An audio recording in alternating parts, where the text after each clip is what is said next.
मोक्षूलं गुरुर्ब्रह्मा गुरुर्विष्णु गुरुर्देवो महेश्वरा गुरुर्साक्षात् परब्रह्म तस्मै श्री गुरवे नमः।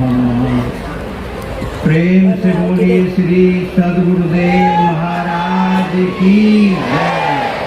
आनंद कंद भगवान की, परमाराध्य जगत जननी श्री माता जी की, सभी दिव्य महान विभूतियों की, सच्चे दरबार की।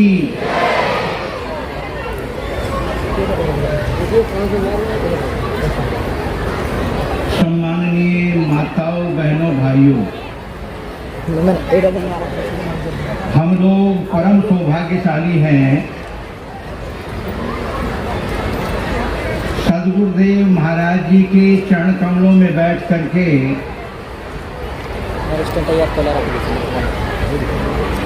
सत्संग विचारों का श्रवण कर रहे हैं। जब किसी के भाग्य उदय होते हैं तो भगवान उन्हें महापुरुषों का सानिध्य और सत्संग प्रदान करते हैं, और जब किसी को भगवान दुख देना चाहते हैं तो उसे कुसंगत देते हैं। इसलिए बड़े भाग्य से सत्संग मिलता है, महापुरुषों का सानिध्य मिलता है। जब समाज में विकृति आ जाती है, समाज में बुराइयां आ जाती है, जब समाज अपने मानव जीवन के उद्देश्य को भूल जाता है और जो चीज उसे करना चाहिए था वो कार्य नहीं करता, तब इस धराधाम पर महापुरुषों का आगमन होता है और समाज की उन विकृतियों को, उन बुराइयों को मिटा करके मानव जीवन का जो वास्तविक उद्देश्य है उसका महापुरुष जानकारी देते हैं, ज्ञान कराते हैं। और वो जो रास्ता है वो जीवन का सबसे सरल रास्ता है और वो सबसे आवश्यक है। उसी के लिए ये मानव जीवन मिला है। आप कहेंगे कि आप कैसे कह सकते हैं कि आत्मचिंतन के लिए ही मानव जीवन मिला है, वो जीवन का सबसे आवश्यक कार्य है। तो इस नेचर का, प्रकृति का ऐसा नियम है कि जो चीज हमारे लिए जितनी ज्यादा लाभप्रद होती है, आवश्यक होती है, वो चीज उतनी ही आसानी से उपलब्ध होती है। और जो चीज हमारे जीवन में जितनी ज्यादा अनावश्यक है वो चीज उतनी ही मुश्किलता से मिलती है, कठिनाई से मिलती है। जैसे मैं उदाहरण देता हूं, अगर हमारे जीवन में सोना, चांदी, हीरे, जवाहरात ये ना हो तो हमें कोई जीवन जीने में परेशानी नहीं आएगी। छोटे छोटे बच्चे जो अभी आप लोगों के सामने ये कल्चरल प्रोग्राम कर रहे थे, इनके पास सोना, चांदी, हीरे, जवाहरात कुछ नहीं है, फिर भी मस्ती का जीवन जीते हैं। उनके बनिस्पत मकान हमारे लिए जरूरी है, वो आसानी से मिलता है। मकान के बनिस्पत कपड़े ज़्यादा जरूरी है, वो और आसानी से मिल जाते हैं। कपड़ों के बनिस्पत भोजन हमें उससे भी ज़्यादा आवश्यक है, इसलिए भोजन और भी आसानी से मिल जाता है। भोजन के बनिस्पत पानी उससे भी ज़्यादा आवश्यक है, इसलिए पानी हमें उससे भी ज़्यादा आसानी से मिल जाता है। पानी के बनिस्पत हवा, इन सब चीज़ों में सबसे ज़्यादा आवश्यक है इसलिए हवा पर किसी प्रकार का कोई टैक्स नहीं है। लेकिन हम श्वास रोक करके थोड़ी देर के लिए जीवन जी सकते हैं और अभ्यास करें तो बहुत देर के लिए भी जीवन जी सकते हैं। केवल श्वास रोकने से मन पवित्र होता है, ये संभव नहीं है। आप कहेंगे क्या बोल रहे हैं आप? दुर्योधन को श्वास रोकने का ज्ञान था, तभी मरने वाले दिन वो तालाब में जाकर के छिप गया। लेकिन अगर उसका मन पवित्र होता, उनके विचार पवित्र होते, तो युद्ध भी नहीं होता। तो इन हवा के बिना भी हम कुछ देर के लिए जीवित रह सकते हैं, लेकिन जीवन शक्ति के लिए हम एक सेकंड भी जीवित नहीं रह सकते। इसलिए हमें इस जीवन शक्ति की पढ़ाई पढ़ने के लिए, जिसे अध्यात्म कहते हैं, अध्यात्म का मतलब होता है आत्मा का अध्ययन, आत्मा की पढ़ाई, और जीवन शक्ति की पढ़ाई, जीवन शक्ति का ज्ञान ही सनातन ज्ञान है, सनातन धर्म है।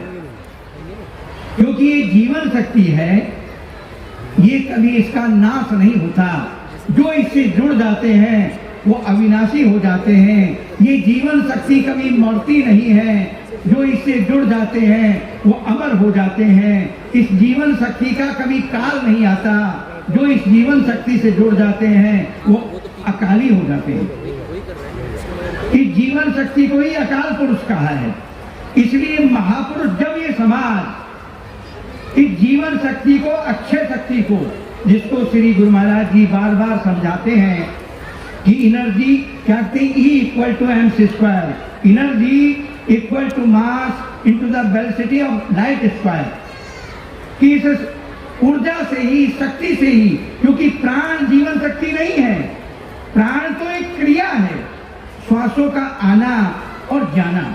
इन श्वासों को, ये क्रिया को करने वाली जो ताकत है, जो ऊर्जा है, उसका ज्ञान गुरु महाराज जी दे करके, क्योंकि ये सब में कॉमन है, ये प्राणी मात्र में है, इसमें कहीं कोई भेदभाव नहीं है। इसलिए महापुरुष इस जीवन शक्ति से जुड़ने का ज्ञान बताते हैं। और जो लोग महापुरुष की शरण में आकर के, महापुरुष के द्वारा इस जीवन शक्ति का ज्ञान जान करके उसका ध्यान करते हैं, उनका मन पवित्र हो जाता है, प्रकृति भी उनके अनुकूल हो जाती है, समाज अच्छा बन जाता है, समाज सबके भले के लिए करता है। और उस बात का मैं प्रत्यक्ष आप लोगों के सामने उदाहरण पेश कर सकता हूं कि प्रकृति यहाँ पर कितनी हमारा सहयोग कर रही है और कितनी हमारे अनुकूल है। इसी आश्रम में यहाँ 7 वृक्ष, क्योंकि एक ऐसा नियम है कि जो बड़ा हो जाता है वो छोटे को दबाता है। हाथी, शेर, चीता, गैंडा, ये बड़े जानवर एक दूसरे को खा जाते हैं, मारते हैं। जितने भी बड़े लोग होते हैं वो छोटे को दबाते हैं। लेकिन यहाँ ये प्रकृति भी, ये नेचर भी इस बात को प्रमाणित कर रही है कि इस आश्रम में 7 बड़े वृक्ष हैं। आम, पीपल, बड़, आपके क्या कहते हैं, स्वामी, आंवला, कटहल, और जो भगवान शंकर पर बेल चढ़ाया जाता है, बेल। ये 7 वृक्ष ये प्रमाणित कर रहे हैं कि ये जमीन विश्व में कहीं नहीं है। श्री गुरु महाराज जी के चरणों की कृपा से, उनके बार बार यहाँ आगमन से, उनके प्रवचनों से यहाँ की प्रकृति भी ये साबित कर रही है कि इस आश्रम में किसी को दबाया नहीं जाएगा। यहाँ सबके भले के लिए सोचा जाएगा, यहाँ सबके विकास के लिए प्रयास किया जाएगा, यहाँ सबके उत्थान के लिए प्रयास किया जाएगा। जैसे इन 7 पेड़ों ने किसी दूसरे पेड़ को नहीं दबाया, बल्कि उनको अपने साथ लेकर के वो विकसित हुए हैं। आप चाहें भी कि उन पेड़ों को आप आपस में जोड़ दें, वो नहीं हो सकते, क्योंकि इस संसार में बड़े जीव, समुद्र में मछली ही मछली को खाती है, लेकिन यहाँ पर आत्मचिंतन का ज्ञान प्रचारित करने के लिए, ज्ञान बांटने के लिए महापुरुषों के चरण यहाँ पर आने के कारण इस क्षेत्र के अंदर ये 7 स्टेट का प्रतीक है, 7 ऋषियों का प्रतीक है। 7 स्टेट है ना, या पूर्वांचल में 7 सिस्टर बोलते हैं ना, ये यहाँ एक जगह देख लो, इसलिए ये 7 सिस्टर का केंद्र है। और अभी क्योंकि महापुरुष के जबान से नहीं कहते, महापुरुष वो रास्ता बताते हैं, क्योंकि जबान से तो सभी लोग कहते हैं कि जी स्वयं अच्छा बनोगे तभी समाज अच्छा बनेगा, लेकिन भाई हम अच्छा बनेंगे कैसे? क्या कोई अपने आप को बुरा मानता है? अगर चोर भी चोरी करता है तो क्या चोर अपने को बुरा मानता है, गलत मानता है चोरी का काम? अगर चोरी का काम बुरा मानेगा तो चोरी करना छोड़ देगा। जेब कतरा जेब काटता है, और जिस दिन उसे ये महसूस होगा कि जेब काटने का काम बुरा है, उस दिन जेब काटना वो छोड़ देगा। ऐसे ही किसी को अपनी बुराइयों का ज्ञान तो होता ही नहीं, केवल श्री गुरु महाराज जी के ज्ञान से, उनकी कृपा से आदमी को अपनी बुराइयों का ज्ञान होता है। अध्यात्म के रास्ते पर चलने से आदमी अपनी बुराइयों को देखता है, अपने दुर्गुणों को देखता है, और फिर वो अपने दुर्गुणों को निकाल करके समाज में अच्छा बनने का प्रयास करते हैं। और जितने भी इस दुनिया के अंदर अच्छे लोग हुए हैं, पहले वो भी अपनी बुराइयों को नहीं जानते थे। जैसे तुलसीदास जी के विषय में आता है कि तुलसीदास जी अपनी पत्नी से मिलने के लिए मुर्दे को नाव समझ करके जमुना जी को पार कर दिया, अजगर को पकड़ करके छत पर चले गए। उन्हें नहीं मालूम था कि मैं अपनी पत्नी से मोहा सकता हूँ, वो तो उसे प्रेम समझ रहे थे। लेकिन जब तुलसीदास जी को अध्यात्म का ज्ञान हुआ, गुरु महाराज जी के चरणों की कृपा हुई, तो वही तुलसीदास जी कहते हैं, कब हूँ मन रंग तुरंग चढ़े, कब हूँ मन चाहत है धन को, कब हूँ तिये देख के चित्त चढ़े, कब हूँ मृग जाए चलो बन को। और तुलसीदास विचार कहे, कई विधि समझाऊं इस कपटी मन को। विधुमंगल एक खाते पीते रहीस आदमी थे, और गाना बजाना नाच गान यही उनके जीवन का उद्देश्य था। लेकिन जब उन्हें अध्यात्म का ज्ञान हुआ, जब उन्हें जीवन शक्ति से जुड़ने का उनको ज्ञान हुआ, तो कहते हैं कि मौसम कौन कुटिल घर कामी, जिन सुंदर बदल दियो ताही विसरायो, ऐसो खल नमक हरामी, भर भर उदर विषय को ध्यावे, जैसे सुकर गामी, हरिजन छाण ही हरि विमुखन की निस्दिन करत गुलामी। कि मैं भगवान के भक्तों को छोड़ करके भगवान के से जो दूर हैं, विमुख हैं, उनकी मैं गुलामी करता हूं। हम जिस कार्य को कर रहे हैं वो कार्य तो पशु पक्षियों को उनके लिए कुछ करना ही नहीं पड़ता। आप बताओ, मानव जीवन को छोड़ करके कोई ऐसी योनि है जिसमें खाने पीने सोने ब्याह शादी करने के लिए और रहने के लिए कुछ व्यवस्था करनी पड़ती हो? नेचर ने सब किया है, और वो हमें अब भी देगा। हमारी सारी व्यवस्था करते हैं, क्योंकि जो गुरु महाराज जी ज्ञान देते हैं, जो गुरु महाराज जी शिक्षा देते हैं, कहते हैं कि राम नाम में ये सभी रिद्धि सिद्धि और मोक्ष ऐसो इष्ट समारिये, चरणदास कहतो। चरणदास संत हैं वो कहते हैं कि हे भाई, इस अजपा जाप में जो दुनिया की सबसे बड़ी विद्या है, अजपा नाम गायत्री, योगिनः मोक्षदायिनी, अस्या संकल्प मात्रेण सर्व प्राप्त मुच्यते। अजपा नाम की गायत्री जो योगियों को मुक्ति प्रदान करती है, जिसका संकल्प करने मात्र से सारे पाप मिट जाते हैं, सारे जीवन के दुख मिट जाते हैं। श्री गुरु महाराज जी सुख के सागर हैं, करुणा के मंदिर हैं, और वो हम सबको सुखी बनाना चाहते हैं, लेकिन हम सब लोगों का भला करना चाहते हैं। और इसीलिए हमारे दुखों को मिटाने के लिए यहाँ पर आए हैं। क्योंकि दुख का कारण क्या है?